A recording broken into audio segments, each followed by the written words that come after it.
Բարի երեկո հեռուստադիտող բարեկամներ, ամառային երեկոն հոգսաշատ է հատկապես տանտիկինների համար, իսկ տան մյուս անդամները, եթե այս պահին զբաղված են այլ գործերով, ապա խորհուրդ կտամ կտրվել աշխատանքից ու միանալ մեզ։ Հեռուստաշփոթն է լավագույն հնարավորությունը միանգամից տեղեկանալ այն ամենին, ինչը ցուցադրվել է շաբաթվա ընթացքում։ Գուցե ծանոթ կամ հարազատ դեմքեր կգտնեք էկրանին կամ ստացած տեղեկությունը օգտակար կլինի ձեզ համար։ 21-րդ դարն իսկապես առաջադեմ տեխնոլոգիաների դար է, համացանցը առաջ բերեց նաև էլեկտրոնային գրքերի մշակույթը։ Այսօր էլեկտրոնային գրքերը մեծ տարածում ունեն, կան երկրներ, որտեղ թղթե տարբերակներից շատ գնվում են էլեկտրոնային գրքեր, բայց խոստովանենք, որ նյութեղեն գիրքը իր առավելություններն ունի, իր հոտը, իր հմայքը, ինչը չունի էլեկտրոնային գիրքը։ Հակառակ դրան էլեկտրոնային գիրք կարելի է ձեռք բերել անվճար, հաշված րոպեների ընթացքում, ցանկացած քանակությամբ, մեկ համակարգչում պահել անթիվ ու անհամար գրքեր։ Նախկինում այդպես չէր, մարդիկ իրենց տան մեջ հատուկ տեղ էին հատկացնում գրքերի համար, տարիներով ստեղծում գրադարաններ, եւ դա դառնում էր նրանց հարստությունն ու հպարտությունը։ Ինչ հայտնաբերեց այս անգամ իմ գրադարանում հաղորդաշարը իր հերոսների մասին։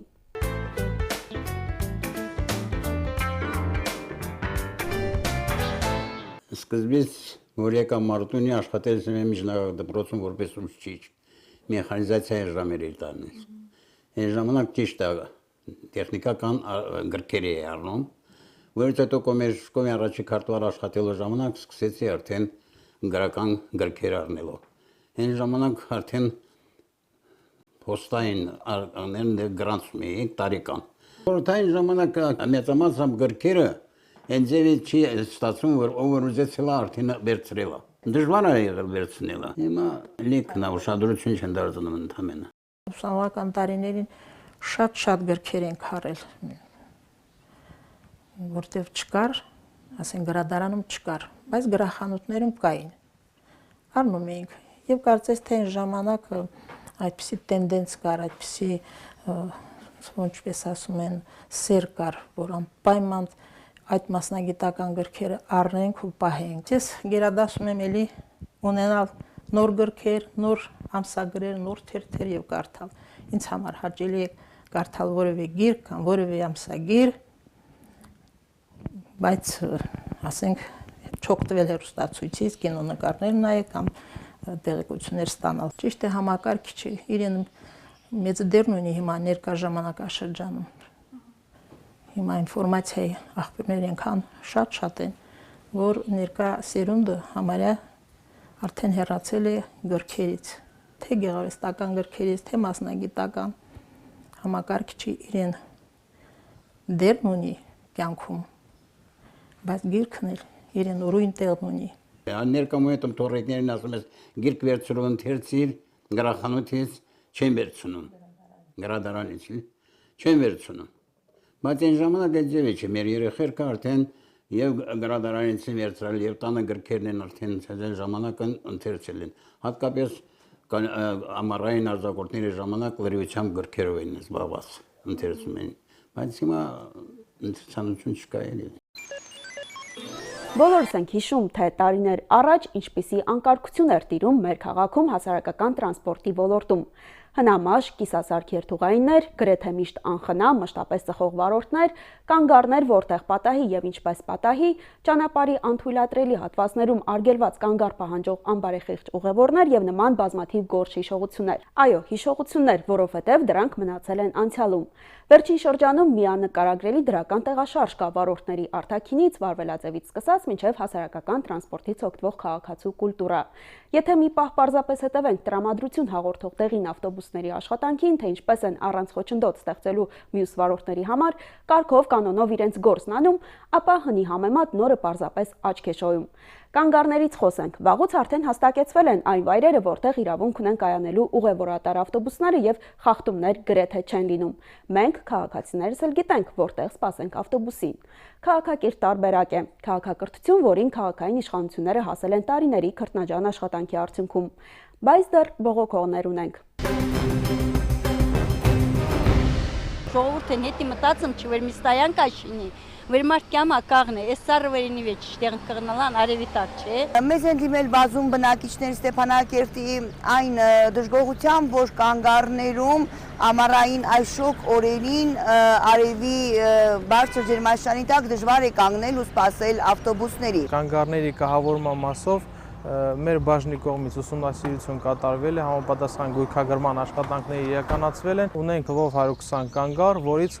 կահավորված են 20 ավտոկանգառները համապատասխան ավտոտաղավարներով, ճանապարհային նշաններով։ Այո, ունենք այդ խնդիրը,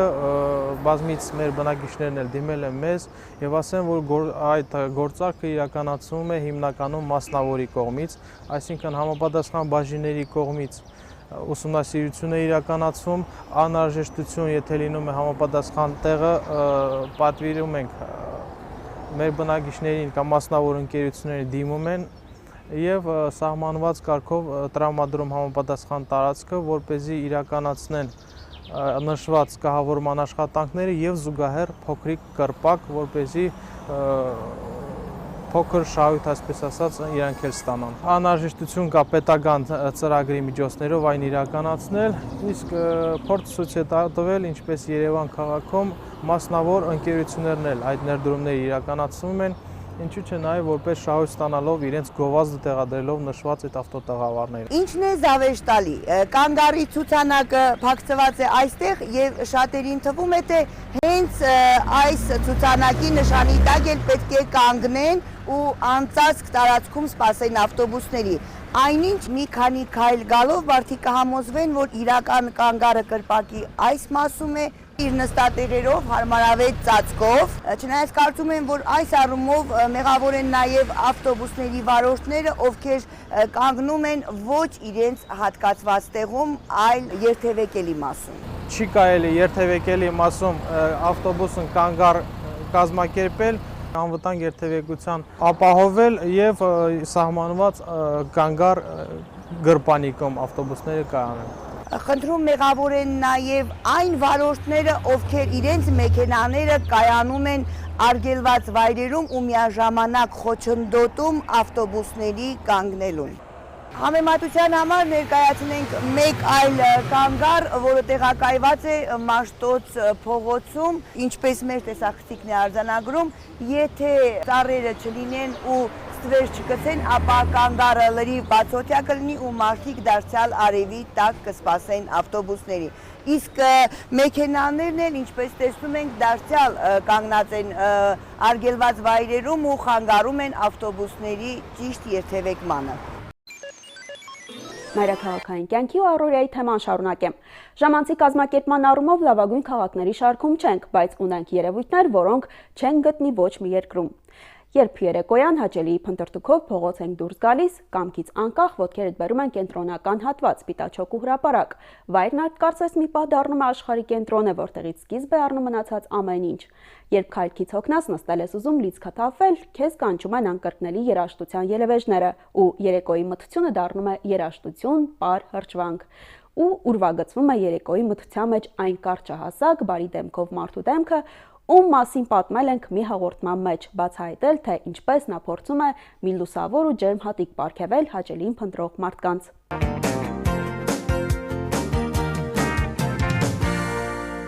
Վազգեն Միքայելյանի շնորհիվ ստեղծվեց փողային նվագախումբ 14 հոգանոց։ Այն ժամանակ կարծեմ 28 թե 30 հազար դրամ էին ստանում։ Տեսա, որ 14 հոգին էլ քիչ է, այն ավել 5000-ը ես դրեցի, մեկ էլ հավաքեցի բոլորին, որպես սարքենք 17 հոգի գոնե։ Որտեղ ստեղծվեց ոչ թե փողի համար, այլ իսկական սիրողական նվագախումբ ստեղծվեց, որ նրանց փողեր չտաց էլի կնվագեին։ Այսօր 21 հոգի երաժիշտներ են մեր նվագախմբում։ Մենք էլ ենք զգում, որ ժողովուրդը գալիս հանգստանում է եւ հանուն նվագի եւ մեկ պարում են, ուրախանում են, երեխաներին բերում են, մեծերը հիշում են այն հին մեղեդիները, չէ որ մեր քաղաքում փողային նվագախումբը վաղուց էլ գոյությունն էր 50-ական թվականներին այս տենդենցիան կար, որ քաղաքում նվագում էր փողային նվագախումբ, բայց դեռ այն ժամանակ ավելի կանոնավոր էր։ Դրսից եկած մարդիկ, որոնք Ռուսաստանից բան, նրանք էլի մեկ-մեկ մտնում են, պարում են։ Երկրորդ օրը, երբ նվագում էինք, մի 20 հոգի բանակայինները մտեցան, թա կարող եք Քոչարին նվագել, մենք պարենք։ Ասում, հա, Քոչարի չի, բայց նույն ռիթմով հայկական պար է։ Ես կարծեցի, որ շարք կանոնավոր կպարեն, բայց ստացեց այնպես, որ մարդը իրանց համար ցատկեցին, բանարին կոնկրետ պարել չկար։ Բայց իրենք ուրախացան, շնորհակալություն հայտնեցին, գնացին այդքան։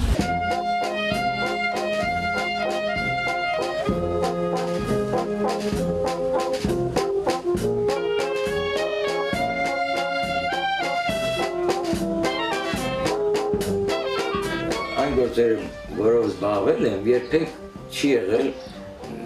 կոնկրետ զբաղվեմ, որպեսզի փող աշխատեմ։ Բացառությամբ ոսկերչությունը, երբ 95 թվականին, արդեն 90-ական թվականների պատերազմից հետո իսկապես փողի կարիք կար։ Մարդ, որ ապրում է, մարդիկ տեսնում են ոնց ապրում, այդ է իր ամբողջ էությունը։ Մարդ, ես այն եմ, ինչ որ այսօր կամ եւ բան չունեմ ասելու, որ ինչպես մարդիկ ինձ տեսնում են, ես այն եմ։ Պարզապես չի ստացվել, որ լրիվ ամբողջ էությամբ բացվես, կարողանաս անել ավելի մեծ գործեր կարելի էր կատարել, եթե գուցե փոքր քաղաքում չլինեի։ Գոհ եմ այն բանով, որ արդեն իմ գործը շարունակող կա եւ աղջիկս է երաժիշտ։ Եվ տղասա եւ երաժիշտ եւ վարպետ է եւ հայ կիրառական արվեստի գործեր արդեն ինքը կարողանում է պրակտիկ աշխատանքներ անել։ Եվ թորնիկս է հետո շեփորահար արդեն։ Թե ինչ տարբերություններ կան քաղաքաբնակ եւ գյուղում ապրող կանանց միջև, կարծում եմ մեկնաբանելու կարիք չկա։ Եթե առաջինի դեպքում գործառույթները սահմանափակ են, ապա գյուղում ապրող կինը աշխատում է զորուգիշեր, վաղ արթնանում, անասուններին ուղարկում արոտի, ապա խմոր հունցում, գնում հողամաս, հետո խոտ հավաքելու ու հոգնած տուն է վերադառնում։ Եվ թե երեխան դեռ դասերին չի պատրաստվել, անցնում մայրական պարտականություններին։ Սա մեծամասամբ դեպքերի նկարագրությունն է, կան կանայք, ովքեր մասնագիտություն, կրթություն ունեն եւ նաեւ աշխատում են որևէ հիմնարկությունում։ Այդ աննկարագրելի խառնաշփոթում ինչպես է գլուխ հանում գյուղացի կինը, ինչպիսին է նրա կանացի կերպարը, ինչ է նա մտածում ընդհանրապես։ Մեր կանայք շարքն է փորձում բացահայտել։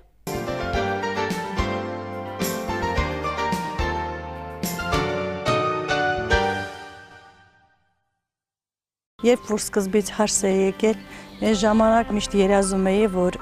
քաղաքում ապրեի։ Բայց հիմա առանց մեր գյուղ չեմ պատկերացնում, բոլոր կանանց նման, եթե գյուղում ապրում ես, ուրեմն գյուղական կյանքն պիտի սիրես։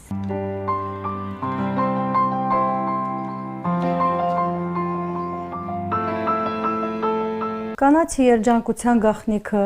իմ տեսակետից ես այն եմ համարում, որ որպես մայր կարողանում է այն անել իր զավակների, իր ընտանիքի համար։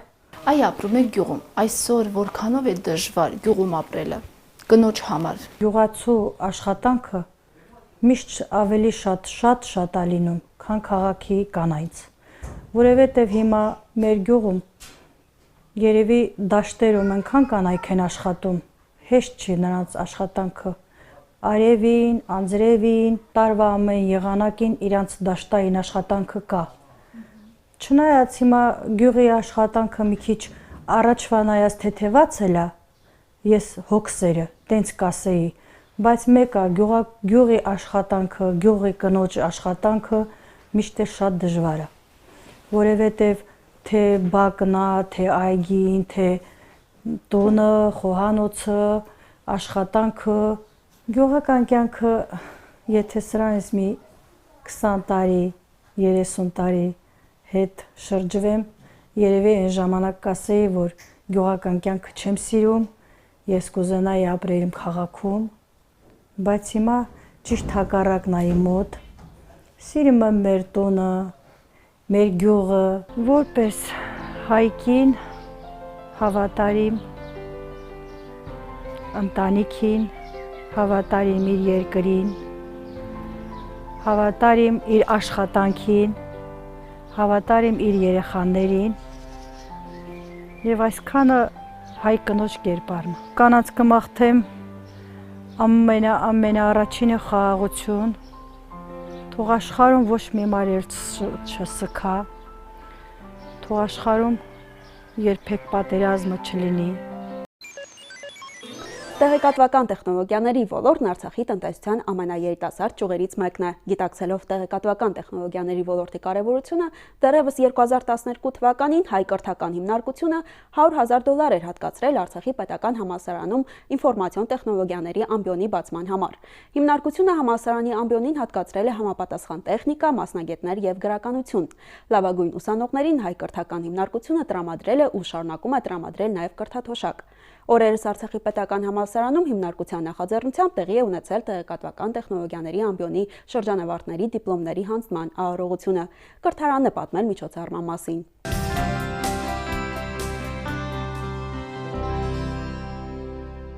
Այսօր այդ հիմնարկության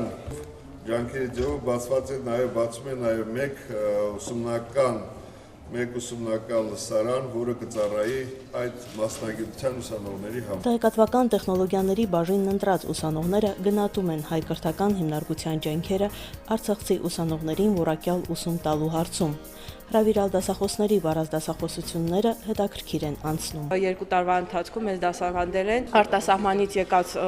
2 դասախոսներ, առաջի կուրսում այն եղել է ընդհանուր ֆակուլտատիվի նման պարապմունքներ, իսկ երկրորդ կուրսում դասավանդել են 2 առարկաներ եւ բացատրվել շատ մաչելի։ Փորձում են ուսումը դարձնել ավելի հետաքրքիր, դրսից դասախոսներ հրավիրելով, նաեւ համացանցի միջոցով դասընթացներ տանելով, ինչը ավելի հեշտացնում ու հետաքրքիր է դարձնում մեր համար ուսումը եւ ավելի կիրառելի դարձնում մեր փորձնական գիտելիքներ տալով։ Լավագույն ուսանողները չեն դժվարանա աշխատանք գտնելու հարցում։ Այդ նպատակով մեզ հետ այսօր 2 ընկերությունների ներկայացուցիչներ կան։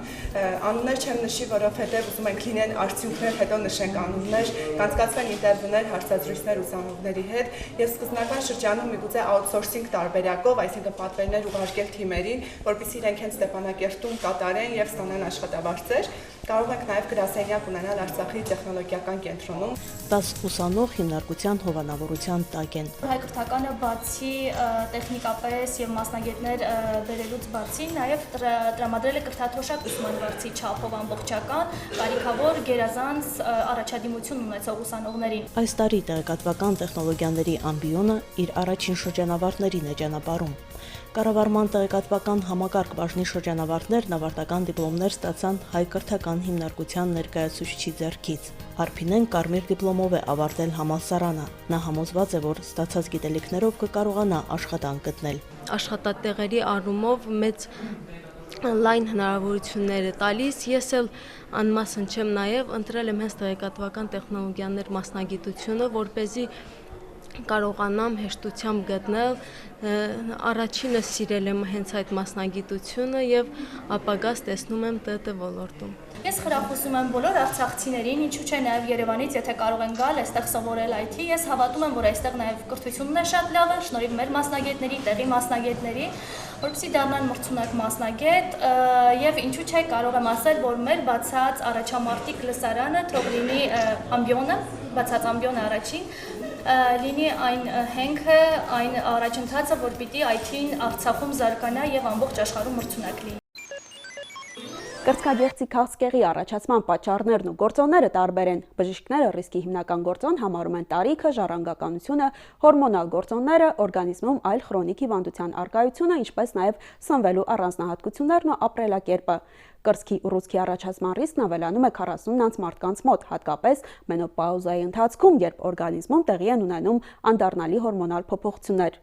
Կան բազմաթիվ նախանշաններ, որոնք կնոջ նահազանգում են քաղցկեղի մասին։ Առհասարակ, անկախ տարիքից կինը պետք է ուշադիր լինի իր առողջության նկատմամբ։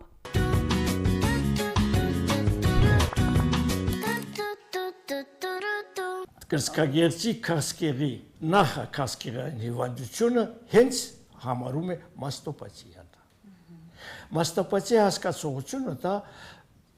դիսգորմոնային process է, երբ որ կանանց մոտ կանացի հորմոնների դիսբալանսը հավասարակշռությունը խախտվում է։ Էստրոգենի քանակը սկսում է ավելանալ, այդ ֆոնի վրա կրծքագեղձերում շարակցական հյուսվածքի գերաճի առաջանում, փոքրիկ հանգույցների առաջացումով, հետագայում բշտերի առաջացումով եւ այլն, որը կոչվում է մաստոպաթիա։ Կրծքագեղձի քաղցկեղի առաջացման նպաստող ֆակտորներ են կանացի սեռական օրգանների բրբոքային պրոցեսները, դաշտանային ցիկլի խանգարումը, վաղաժամ դաշտանին տեսնելը, ուշ դաշտանի վերջանալը, չծննդաբերելը, կրծքով չկերակրելը, ժառանգականությունը շատ կարևոր է մեր հեռուստադիտողները պետք է ուշադրություն դարձնեն այն օջախներում, որոնց մայրը ունեցել է կրծքագեղձի քաղցկեղ, մորաքույրը ունեցել է կրծքագեղձի քաղցկեղ, այդ սերունդը կանանցի մայրական կողմով կանանցի սերի բոլոր ներկայացուցիչները պետք է միշտ ուշադրության կենտրոն պահում կրծքագեղձի վիճակը։ Մաստոպաթիայի ժամանակ ամենից կարևոր հիմնական նշաններից մեկը դա ցավ կրծքագեղձերում։ Հիվանդները զգում են, как будто կրծքագեղձը լցված է, լարված է։ Այդ ցավերը ուժեղանում են դաշտանից մի քանի օր առաջ։ Երբեմն ցավերը այնքան ուժեղ են լինում, որ շոշափումը կրծքագեղձի, անգամ հագուստի կպնելը ցավոտ է լինում։ Երբ երեխան գրկում են, ուժեղ ցավ են զգում։ Երբ որ պատահական մի բան կպնում է կրծքագեղձին, ուժեղ ցավ են զգում։ Սա ուրեմն մաստոպաթիայի նշաններից մեկն են։ Այդ մաստոպաթիայի հիմիջ այժմ չարվորակ ուռուցքի առաջացման նշաններ կան, թե չկան, ուրեմն պետք է դիմել ոչ թե հարևանին, կատարել հարևանի ստացած նշանակումները, այլ դիմել ուռուցքաբան մասնագետի։ Ինքնաբուժությամբ չզբաղվեն։ Բայց ինքնահետազոտման պետք է զբաղվեն, եթե դաժ անգամ իրենց անձը անտեսում են, սիրեն իրենց երեխաներին, սիրեն իրեն ամուսնուն, սիրեն իրար հարազատներին եւ այդ հարազատներին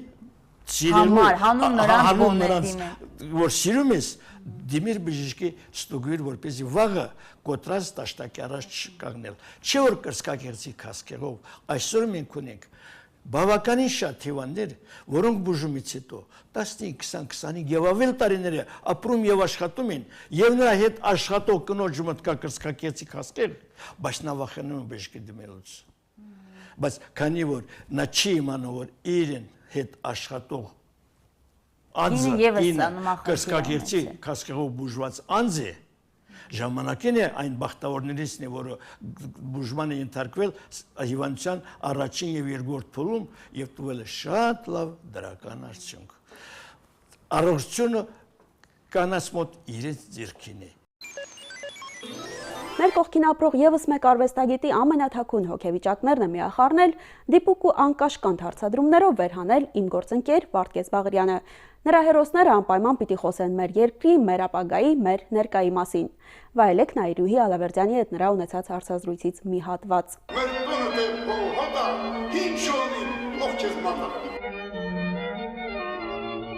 Մարդիկ խորը մտածում են եւ գնահատում են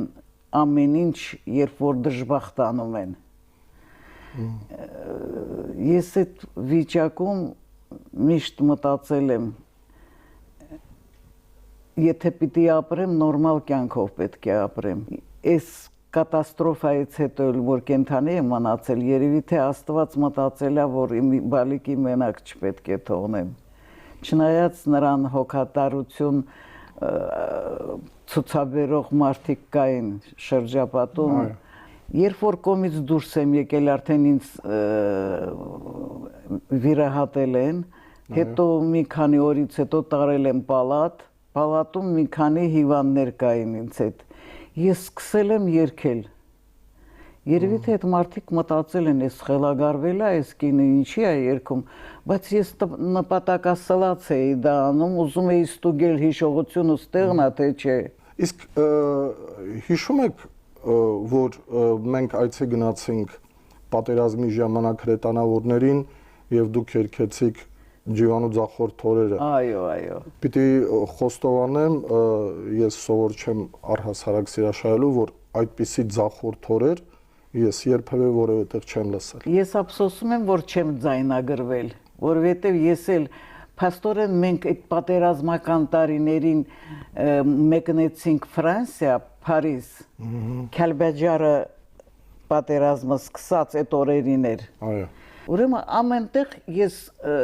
9 երգ էի երգում համերգին, մնացածն էլ այդ պարող խումբը Աշոտ Բաբայանի ղեկավարությամբ միասին էինք գնացել։ Նախ բոլոր տեղերն էլ կանգնած, մարդիկ կանգնած էին երգս լսում։ Ուրեմն իսկ այդ Վալանսում արտակարգ էր։ Մնացի շշմած, ասեցի, կարծես թե 100 տարի է ինձ ճանաչում են, այս մարդիկ ես ոնց են ընկալում իմ կատարողական արվեստը գնահատում։ Այս ապրիլյան պատերազմի ժամանակ, եթե ձեր առողջությունը ներեր, դարձյալ կլինենք դրած կողքին։ Անպայման, ես այլ կերպ մասնակցեցի այդ պատերազմական վիճակից թոթափելու մեր ժողովրդի, այդ հերոսական իմ ժողովրդի այդ ծանր օրերը։ Փաստորեն ես Հայպետ ֆիլհարմոնիայի Արցախ մասնաճյուղի տնօրենն եմ այստեղ։ Այո։ Եվ օգտվելով առիթից, որ իմ նկատմամբ դեր սեր են վայելում շատ երեխաներ, ուրեմն փաստորեն ստեղծել եմ Նայրուհի մանկապատանեկան խումբ։ Հետո անցյալ տարի էլ նորից ինձ նշանակեցին Արցախի բալիկների գեղարվեստական ղեկավար։ Տեսեք ինչքան երեխաների հետ ես առնչվում եմ։ Երեխաների հետ երիտասարդանում է իմ հոգին։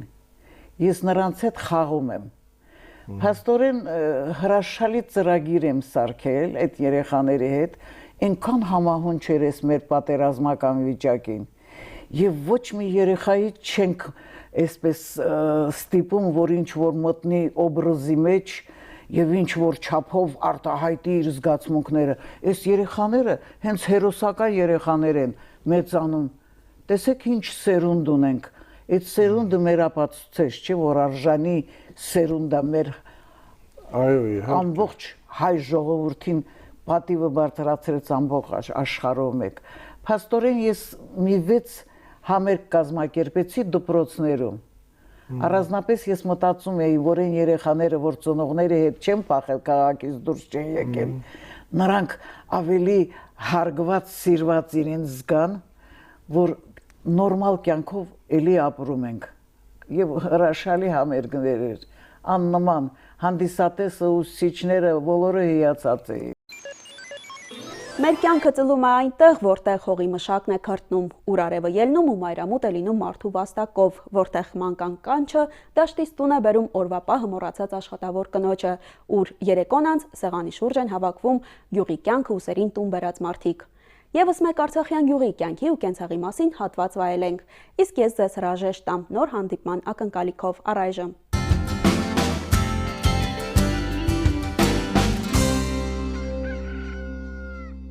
Ճնշման համար ուրցա, հետո գանթափայա էսիլասպերինա։ Ինչպես հասկացել եմ, այսպես դաշտային ծաղիկներով, խոտաբույսերով հարուստ գյուղ է Լիսագորը, քանի որ նաև լեռնային է։ Ինչով է լավ գյուղ, ինչ առանձնահատկություններ ունի։ Անասուններ ունենք, ծախում են պանիրը, լոբիային, կարտոշկային, տինում ենք, ծախում են, Դե ժողովուրդն էլ Առնում են այստեղ այս ճանապարհի վրա։ ճանապարհի վրան էլ լավ էլ ծախում են, հա։ Հողագործություն ու անասնապահություն սա լիսագործների հիմնական զբաղմունքն է։ Գյուղն անտառին մոտ է, տարվա այս եղանակին նաև անտառի բերքից են օգտվում։ Լիսագորի ամենաաշխատասեր մարդուն հանդիպելու համար գյուղի մի ծայրից մյուսը հասանք։ Շենալի բենքանում մզատը խոտը հարմը քեյվանով պահում գործընկանում ապրում դի։ Դերևս գյուղամիջում մեզ որպես գյուղի ամենաաշխատասեր մարդուն ձեզ խորհուրդ տվեցին։ Ինչով եք զբաղվում, ինչ եք անում։ Անասունով պահում, հիմի խոտում հարում արդեն։ Հետո աշխատում ստեղ։ Որտեղ եք աշխատում։ Ղարաբաղ տելեկոմ որպես պահակ։ Բերքը շատ է, մորիա, մալինայա, սմարոձինայա, անտառն է սարլիկն է։ Այս տարի բերքի առումով ինչպիսին էր տարին։ Չէ, տարի այնքան բերքատու չի, բայց այնա մորի մալինա կա։ Եթե աշխատում ես, ապրում ես, իհարկե։ Ցանում ենք լոբիա, կարտոշկայա, սոխա, պամիդորա, բիբարա, վերջը ինչ դառնում է։ Բացի դրանից էլ անասուն ենք պահում, որ անասունով արար ենք, երեխեքին պահենք։ Ես իմը պահել եմ, իմը մեծ են, պսակած թորնատեր եմ։ Այո, հիմա էլ թորների հոգսերն եք։ Հոգսն եմ քաշում, որ հոգսը թորներս պահեմ։ Ավարտեն, մարդ դառնան, որ ես էլ կողքից ուրախանամ, որ Հավայի չենք գյուղում ապրում։ Էտա մեր գյուղի իմաստը ապրելու,